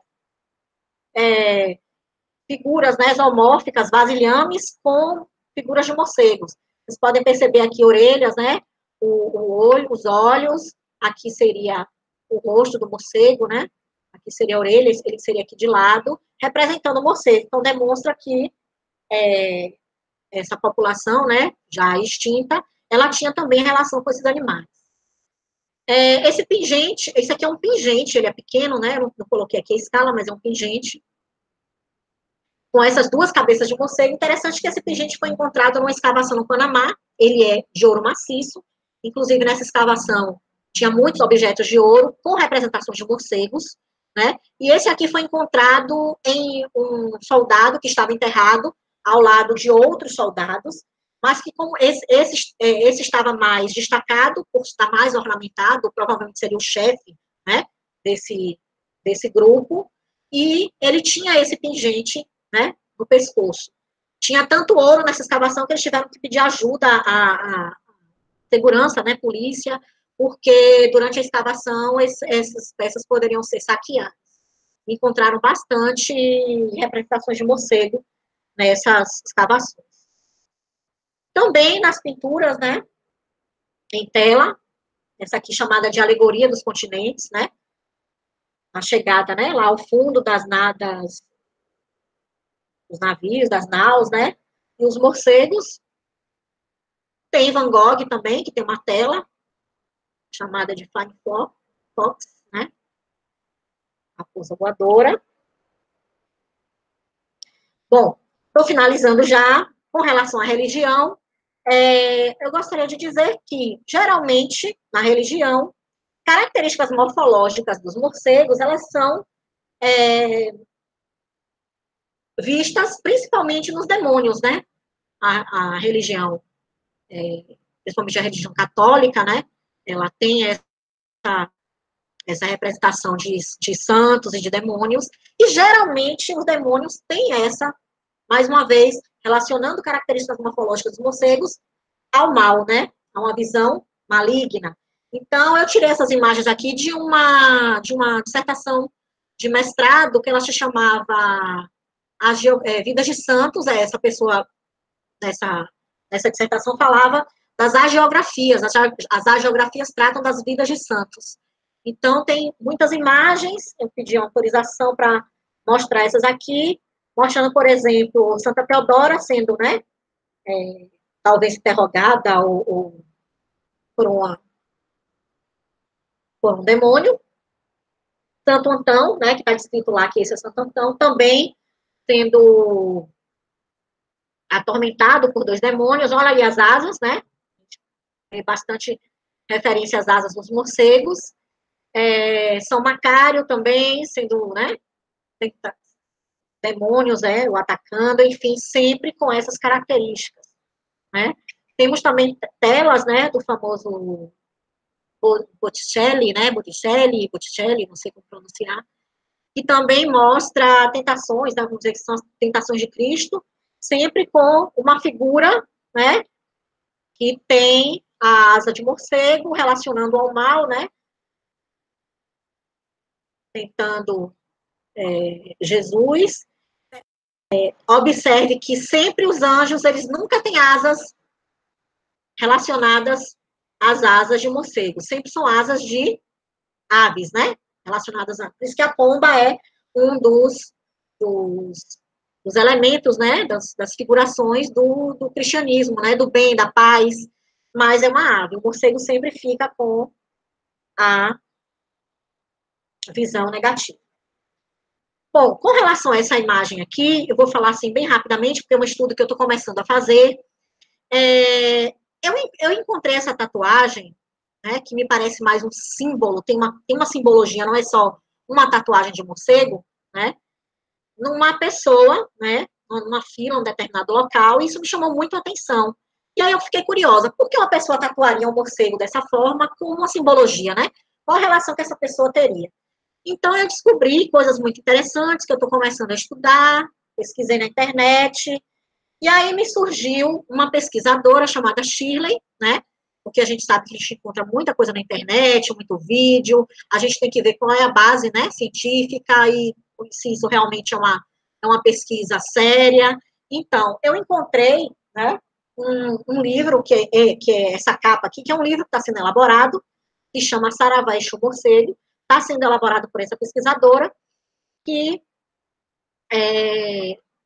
descobriu, né, descobriu não, que tem investigado, ido a alguns terreiros de Umbanda, de Quimbanda, e tem essa entidade, que é chamada Exu Morcego, que participa dos rituais, né, que seria um dos Exus, né, dos rituais de Candomblé, né. E aí eu fui atrás, né, ver realmente qual era a formação dela. Ela realmente tem curriculares, ela é formada tem graduação em filosofia, e ela tem pesquisado isso, inclusive a dissertação de mestrado dela foi com o morcego também, mas foi com relacionar a percepção, né, dos índios, né, americanos, com relação à influência desses animais com relação à sua arte, né. E é muito interessante essa dissertação de mestrado, eu estou dando uma olhada mais, inclusive encontrei alguns mitos também nela, e aí ela está interessada em fazer esse estudo sobre o Exu Morcego, inclusive ela está compilando todas essas entrevistas que ela tem feito no terreiro, e ela vai fazer, né, que vai compor esse livro, e essa garota, né, que tem essa tatuagem também, em conversa com ela relatou que ela participa realmente dessa religião, que é bem aqui perto de Feira de Santana, em Santa Luz, no município de Santa Luz. E ela me convidou um dia para participar, né, para ver a apresentação, né, para observar, né, como fazer uma observação, né, como pesquisadora, convidei a Teral, não sei se a Heraldo lembra disso, não sei se ele está online, e a gente ficou de ir lá para poder colher mais informações, né, porque é mais uma relação, né, do ser humano com esses animais, uma relação dentro, né, de uma religião. Inclusive, ela disse que lá eles consomem uma sopa com esse animal. Então, isso envolve já, né, a questão da alimentação, né, a questão dos perigos que podem, né, ocorrer com essa alimentação, de infecção, enfim. É uma coisa nova, eu estou dando aqui para vocês só um pequeno spoiler, né, do que pode vir por aí com a visita, né, a esse terreiro. Com relação a esse livro, ele está disponível na internet, tem muitos relatos dos pais de santos, falando do comportamento, né, do Exu Morcego, como é que por que o morcego, né, por que eles tomaram para si esse animal, né, inclusive isso vem desde a África, não é uma coisa criada no Brasil, tem a questão de incorporação de elementos atuais, né, porque a cultura dinâmica, né, ela se completa inclusive quando vieram para cá os africanos se separaram com os indígenas, que também têm os seus mitos com relação a esses morcegos. Então, isso aqui é vendido na internet, é uma escultura do Exu Morcego, né, uma representação dele, e a roupa que é utilizada sempre tem uma capa com a roupa preta, e aqui seria a guia, né, que eles utilizam durante os rituais, né. Eu não vou me aprofundar muito, porque eu também não tenho muito conhecimento com relação a isso, é uma coisa que eu vou conhecer, mas é só para vocês terem uma ideia. Bom, finalizando, enfim, falei demais. Na dissertação de mestrado dessa pesquisadora, ela cita, né, numa das frases, né, da tese, né, aquelas frases que a gente escolhe para colocar, ela cita esse poeta e cordelista, Antônio Francisco, né? Ele diz o seguinte: o morcego abriu as asas, deu uma grande risada e disse: eu sou o único que não posso dizer nada, porque o homem para nós tem sido até camarada. Constrói castelos enormes com torre, sino e altar, põe cerâmica e azulejos, e dão para a gente morar. E deixam milhares deles nas ruas, sem ter um lar. Né? Então, isso vem da obra dele, Os Animais Têm Razão, né? E é um tema bastante atual, né, para a gente, que a gente percebe hoje, né, comportamento humano, como a gente tem se comportado durante essa pandemia, a questão do isolamento, né, a questão da solidão, da solidariedade, enfim, é isso. Obrigada, gente.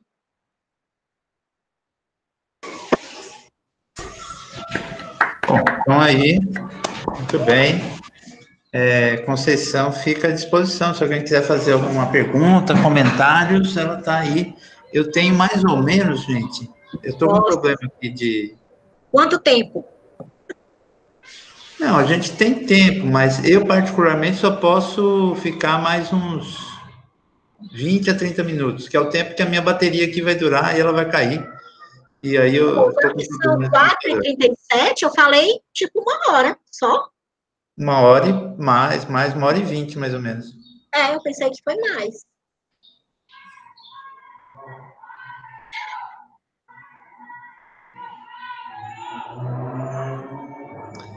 Aí, Conceição, você pode parar de apresentar se quiser, porque daí você fica... Como é que eu faço?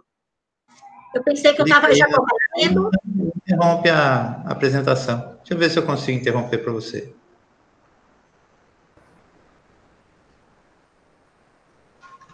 Ih, removi você, Conceição. Volta lá.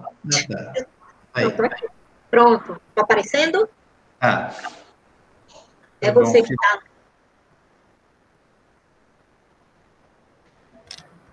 Professor Martim ainda está aí? Resistiu? Sim, estou aqui, Conceição. Ele fez um lanchinho, ó, ficou forrado. Não, eu fiz um lanchinho aí porque o almoço foi fraco hoje. Ah, sim. E aí tomei um cafezinho, um chimarrão, comi um aipinzinho. Nossa! Professora Leila, conseguiu entrar? Professora Leila está aí? Acho que não, Conceição. Tá aqui, Leila. Leila? Tá com o microfone fechado, Leila. Professor Dante conseguiu? Estava o João também por aí. Heraldo, não sei se anda por aí. Mas se quer, posso começar falando umas coisinhas? Claro. Pode sim. Então, Conce, sempre eu gosto de ouvir você contando essas histórias, né? Sempre é muito interessante. É muito interessante poder entender como as pessoas misturam tanto um grupo que é tão diverso e que tem tantos hábitos tão diferentes na sua ampla distribuição no mundo, com um único grupo, né? Com uma espécie, basicamente, porque as outras espécies hematófagas amazônicas são muito endêmicas, digamos. Sim. Mas assim, a gente pensa que 1.200 espécies levam a culpa de uma única espécie, praticamente. Exato. Né? 3, na verdade, né? Das 3 hematófagas, são 3. Sim, vamos combinar, pero que a única que é amplamente distribuída e conhecida em todo o mundo é Desmodos rotundos. Desmodos, Agora, essa única espécie, digamos que responsabiliza um grupo com uma diversidade tão grande e é tão forte a impronta que essa única espécie deixa, que acaba manchando, sujando a reputação das outras miles de espécies que têm um valor ecológico fundamental, né? Agora, eu queria fazer uma consulta, Conce. A gente pode, assim, meio que em linhas gerais, assim, em linhas gerais, obviamente, existindo especificidades ou algumas culturas muito particulares, a gente pode pensar que que o Oriente tem uma visão positiva, no geral, dos morcegos, e o Ocidente, incluindo as comunidades indígenas tradicionais nativas da América, uma visão negativa? Sim, eu tenho percebido isso nas pesquisas, Martim. O Oriente, a gente tem muito mais relatos positivos no Oriente do que no Ocidente. É assim, eu não sei, eu teria que parar para, né, para pesquisar melhor isso, de onde pode vir, né, até pelo modo de vida. Eu tenho uma sugestão com relação a isso, porque eu acredito que a filosofia oriental... Isso, eu ia falar sobre isso, ela, filosofia. De uma maneira geral, né, ela tem uma relação muito mais próxima com a natureza. Isso. É mais animalista.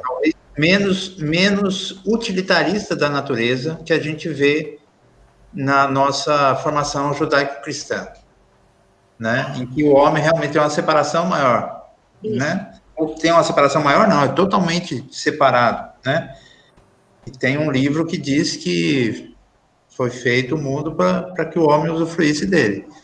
Então, nesse sentido, né, é uma relação muito utilitarista.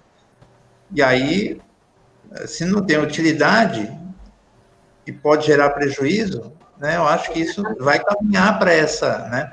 Aí, como é que isso é visto pelas culturas pré-colombianas?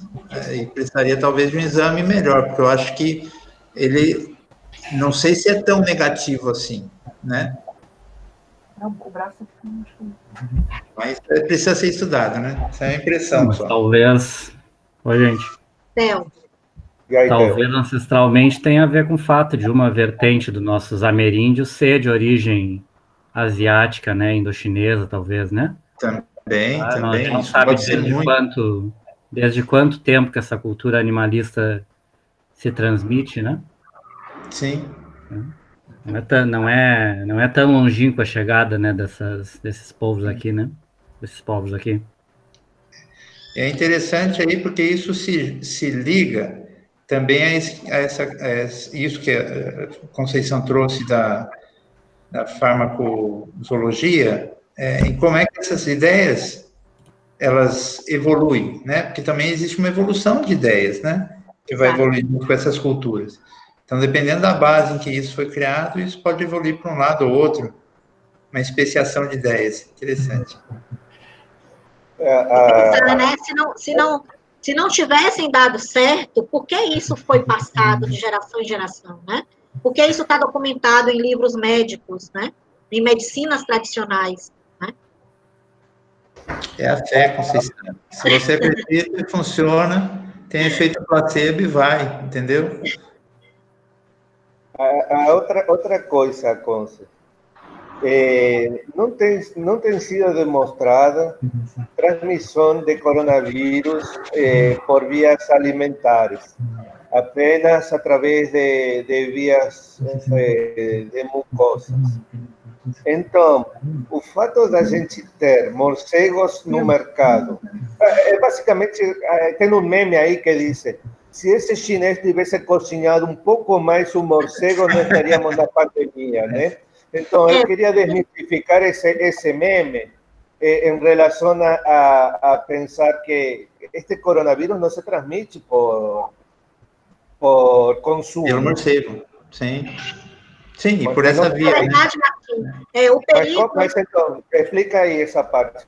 A infecção, ela pode ocorrer já desde a caça, né? E esses animais, eles são vendidos, muitos, vivos no mercado. Então, as pessoas têm contato com esses animais vivos, né? Então, pode, de repente, com secreções, com sangue, né? E, então, esses animais, eles estão disponíveis nos mercados para as pessoas escolherem e levarem para casa, né? Então... Agora tem que lembrar uma coisa, que provavelmente nessa cadeia de transmissão, Martim... Tem um intermediário. Tem um intermediário, que no caso do coronavírus, o SARS-CoV-2, deve ser o pangolim, né? Pode ter sido o pangolim, exatamente. Pode ter sido o pangolim. Então, tem essas relações perigosas que elas são mais, né? Mas é claro, aí é o poder da mídia, né, de divulgar uma determinada informação de uma maneira muito rápida e não necessariamente uma informação que é uma falácia. Né? Inclusive, teve relatos nessa época agora do coronavírus de determinados locais, eu até esqueci de procurar isso para colocar a reportagem, de pessoas que já estavam matando morcegos com medo, né? Como na época da febre amarela, que as pessoas estavam matando os primatas, com medo dos morcegos transmitirem o coronavírus, né, para as pessoas. Então, a mídia divulga as coisas assim, às vezes, de forma muito rápida e sem uma explicação, né, mais científica da coisa, né, sem assessoria, e às vezes a população ela fica amedrontada, né, com essas reportagens. Nélia quer falar. Boa tarde a todos. Boa tarde. Boa tarde, Então, amiga. Oi, Conce. Uma coisa que me ocorreu, que eu andei lendo, que, na verdade, os morcegos têm o vírus, mas, no entanto, o vírus muta quando o animal está sob estresse. Então, parece que na natureza eles não transmitem porque eles estão livres, mas quando você confina o animal, o vírus tende a mutar e aí sim isso pode ser prejudicial. Então, eu acho que o coronavírus, na verdade, foi disseminado porque os animais eram confinados junto com outros animais, deve ter mutado, passado para o pangolim, e como o pangolim é muito mais consumido do que os morcegos, então houve a disseminação. Isso que eu tenho visto nos artigos que eu tenho lido. Então, na verdade, a gente tem que pensar que o vírus, ele muta em animal sob estresse. Sim. É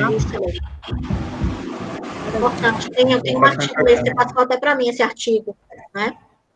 E também é importante lembrar que muitos morcegos, eles têm vírus, mas eles não desenvolvem a doença, né? Inclusive, o sistema imunológico deles já está, né?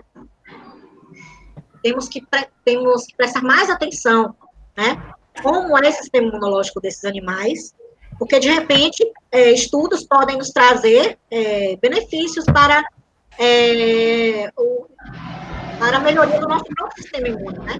Então, esses animais, eles são animais incríveis, existem muitos micro-organismos que eles abrigam, mas que, por conta do sistema imunológico deles ser diferente, não sei o que pode ocorrer, vou ler mais sobre isso, eles não manifestam determinadas doenças, né? Sobre o que o Martim falou de não ter transmissão via oral, né, pós-oral, né, já faz algum tempo que se preocuparam com isso, né, com a quantidade de coronavírus eliminada em fezes e possível contaminação nesses locais com maior precariedade de esgoto, né, e tá muito tudo no ar, né, a gente vai ter muita novidade sobre vírus nesses dias, né. Semana passada, uma equipe italiana publicou um artigo com a possibilidade de sair carga viral nas lágrimas, né? Não sei se vocês viram isso aí, né? Imagina esse cenário assim de pânico, doente chorando, profissional de saúde chorando com UTI lotada, né? Estresse a toda, familiares chorando porque não podem ver os velórios e coisa, né? Tá? Então, se for mais uma vinda... mais aerosóis, né? Mais aerosóis circulando.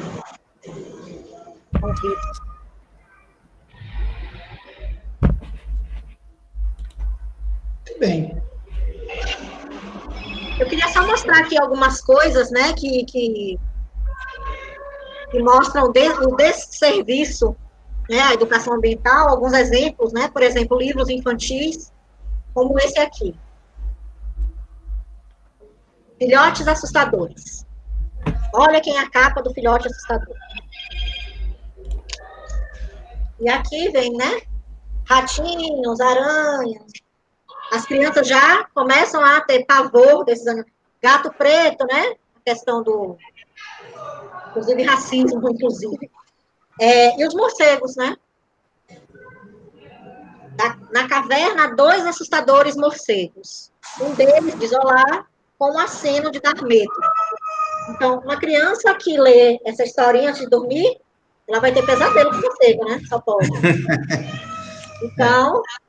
Outra coisa são os filmes, né? Nunca passa um filme com um morcego polinizando uma linda flor à noite. Uma linda flor de caqui. Nunca tem um filme que mostra um morcego com um frutinho na boca voando feliz. Só mostra morcego devorador de pessoas. Em casas mal assombradas, castelos. Então, isso fica no imaginário das pessoas, né? E isso, de certa forma, influencia negativamente, né? Para a conservação dessas espécies. Esse livro aqui, conta a historinha do fungo, né, que eu falei rapidamente, por conta do tempo, de um dos problemas que os morcegos têm enfrentado, né, que foi a infecção por esse fungo. Então, aqui nesse livro conta, né, mais detalhadamente, como os pesquisadores descobriram, né, e como foi exterminada em várias espécies desses fungos. Esse livro aqui fala da relação forte que existe entre os animais domésticos e os seres humanos, né? São histórias de animais que sacrificaram a vida para salvar ou seus donos, ou histórias verídicas, ou seus donos, ou pessoas que eles nem conheciam, né? Para mostrar a relação forte que existe entre os homens, né, e os animais.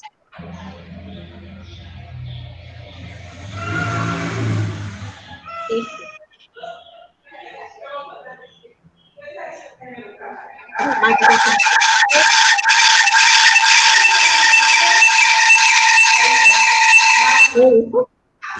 Aristeu? Aristeu saiu? Não saí não, estou aqui. Tá. Voltei.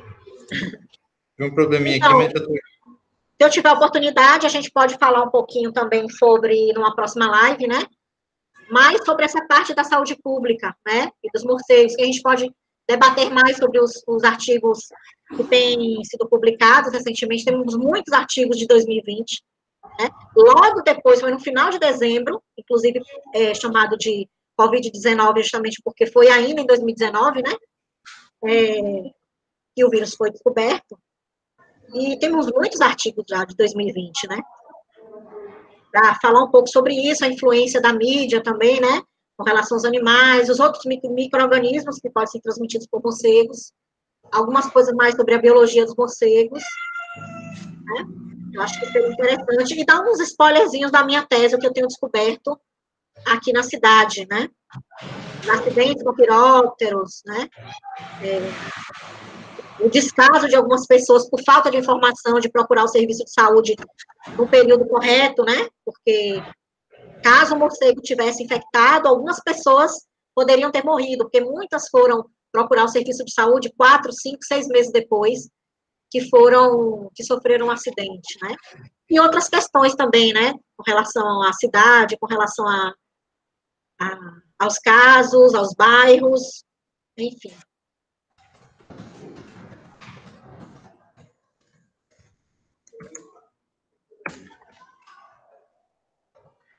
Bem, então a Conceição já se habilitou para a próxima, né, Conceição? Não a próxima cronologicamente, para uma próxima, né? Próxima minha. Eu queria reforçar esse convite, né? O meu amigo André já se instou a fazer uma apresentação sobre a rede, né, do Ministério da Agricultura que cuida dessas questões laboratoriais. Eu acho que é uma oportunidade, principalmente para o nosso grupo, que trabalha muito com isso, né? Então, conhecer também, a gente está numa realidade diferente que a universidade, né? Como é que é uma rede laboratorial, né, de um ministério federal, né? Isso é uma coisa bastante interessante.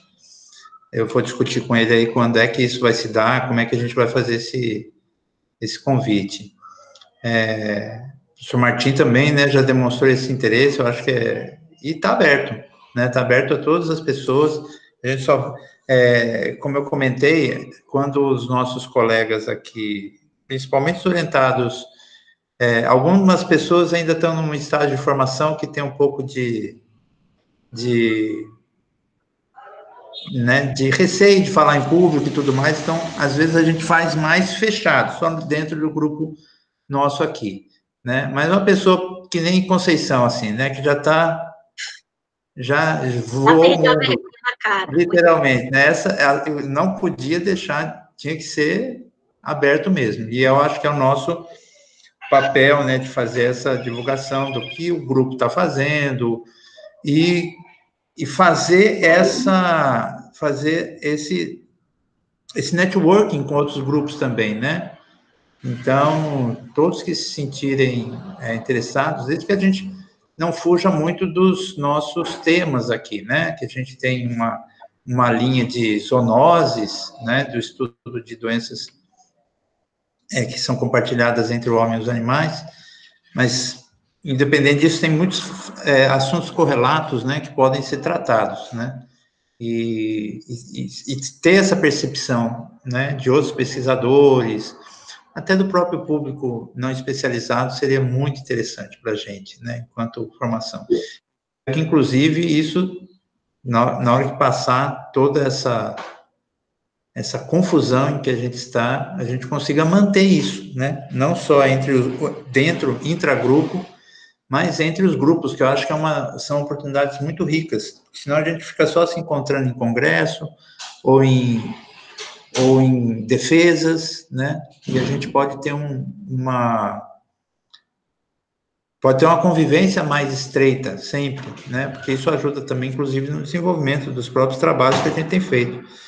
E muitas vezes os grupos estão fazendo coisas muito parecidas, ou que são complementares, né, e que podem gerar muito mais informação, uma informação mais rica, né, e tudo mais, né, então a gente tem que estar sempre atento a isso, e então já lanço, já que os nossos colegas estão aí hoje, né, a gente teve praticamente metade do nosso grupo de pesquisa, viu, Conceição, só para você ter uma ideia, e a outra metade, né, de outras pessoas, de outras universidades, de outros estados, né, tinha pesquisadora lá de Santa Catarina, então isso São Paulo, Rio de Janeiro. Então, isso é muito legal, isso é muito importante, e eu acho que a gente tem que cultivar isso. Certo. Obrigada, gente. Até a próxima. Tá. E se alguém tiver interesse em receber a gravação, né, porque foi gravado, né, só dá um alô, eu vou deixar meu e-mail aqui no chat, me peça por e-mail que eu envio a gravação, tá bom?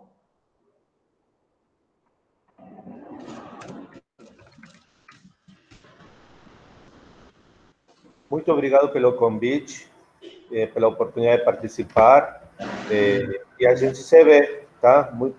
Todo mundo cuidando-nos, fica em casa, e vamos que vamos, né? A luta continua. Um abraço para todo mundo e obrigado. Um abraço. Quando acabar, eu vou visitar cada um de vocês, viu? Como? Assim que essa loucura acabar, eu vou visitar vocês. Martim, vou lá ver você, a Nayá, né? Ela falou que ela vai levar uma garrafa de tequila para cada um. Ai, meu Deus. Vou ver minha amiga Leila, João, lá no Rio. Um abraço. Um abraço grande para vocês dois aí no Rio, viu? Tudo bom. Beijos. Fiquem em paz. Amém. Um abraço para todo mundo. Tchau, tchau. Obrigado. Tchau, gente. Obrigada, Cláudia. Beijo.